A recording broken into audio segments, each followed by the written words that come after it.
Hello, Abnormal Investigations. I do have an abnormal encounter for you that was sent in for sure. You guys have probably never heard one like this, as I've never heard one like this either, but it was sent in to us, and we're going to share it, and I can't wait to see your thoughts on it. This should be a very interesting read. I'm working on something big coming up for this channel, guys. I'm not going to go into it right now, but I'm working on something I've never seen any other channels do, and I'm going to give it a shot and see what happens. So, working on something big. A road trip, a challenge, a stop we never should have made. This happened 2 months ago. I'm not a food critic, just a guy doing a fun road trip through the Northeast. My friend tagged along. I'll call him Coop for privacy. We made up a challenge, 15 fast food stops in 15 days.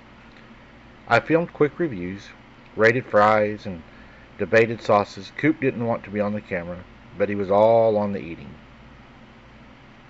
We kept the challenge lighthearted, a way to pass the time between long stretches of highway.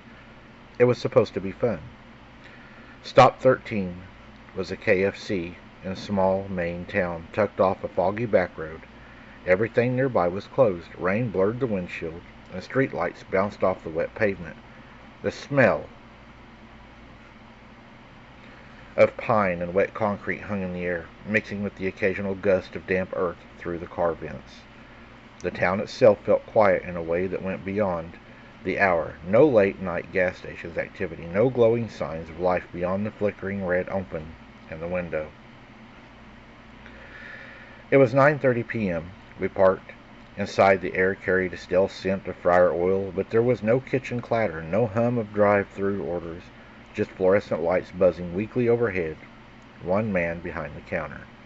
Tall, pale, still his clothes were dark, soaked in patches like he'd walked through the deep puddles, though there was no sign of an umbrella or a jacket. He stared at us for a few seconds, expression unreadable, before finally saying, seconds later, "Dine in." The way he spoke was off, like the word itself felt foreign on his tongue. The man didn't acknowledge the request. He didn't enter the order into the register. He just turned and disappeared through the kitchen door without a word, leaving us standing there. We sat near the drink machine, the silence thick around us. I set up my phone to record, angling it toward where the tray would land when our food arrived. Normally, Coop would have cracked a joke. Something about the way the place always felt vaguely liminal at night, but this time it was quite quiet, just the eyes fixed on the hallway where the man had just walked down. The man returned carrying the food in his hands. Instead of a tray, he set it down. Chicken, biscuit, mashed potatoes, without looking at us, his movements slow and deliberate. Then he just silently, as before, he walked toward the hallway marked employees only. Halfway down the hallway, he stopped. He didn't turn. He didn't continue walking. He simply stood there, as if frozen mid-step. His arms hung loosely at his sides, fingers slightly curled. He was facing the kitchen. He wasn't facing us, just staring ahead at nothing, motionless. His clothes were wetter than before. The damp patches had spread. His sleeves, his pant legs, water dripped steadily onto the tile beneath him, forming a small, expanding puddle. But he hadn't left, hadn't gone outside, hadn't been anywhere near the door. Then, from the kitchen, a sound, dragging, something heavy scraping across the tile. Metal groaning, slow and steady. Coop stiffened beside me. He didn't say anything, but I saw the way his posture changed, how his fingers curled slightly against the edge of the table. I looked back at the man, his head tilted just slightly, then his mouth twitched, like he was trying to smile, but had forgotten how. Then, through the narrow crack of the swinging kitchen door, I saw it. Too tall, too bent. The limbs were wrong. Angles where the shoulders should be. Angles were not right, Mike. Its skin, like soaked parchment, stretched thin and gray. It moved like it wasn't even moving like a regular body should, like I had never worn one before. It was a bodysuit.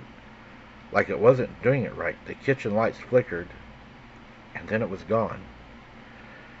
We didn't even talk. We didn't react beyond standing, pushing our chairs in smoothly, and possibly walking toward the door at a steady pace.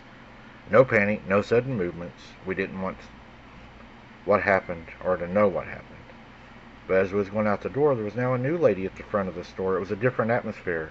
There was music playing over the intercom, and she says, "Can I help you guys? Will you be dining in or out tonight?" We just ignored her and walked to our car. We drove until the highway came back into view and streetlights replaced the ghostly dark of the town we had left behind. Neither of us said a word. I kept my hand steady on the wheel, driving further and further away from that restaurant, my thoughts spiraling into quiet disbelief. At some point, we pulled off for gas, but neither of us said much. Coop glanced toward the food display inside of the convenience store, but didn't even grab anything.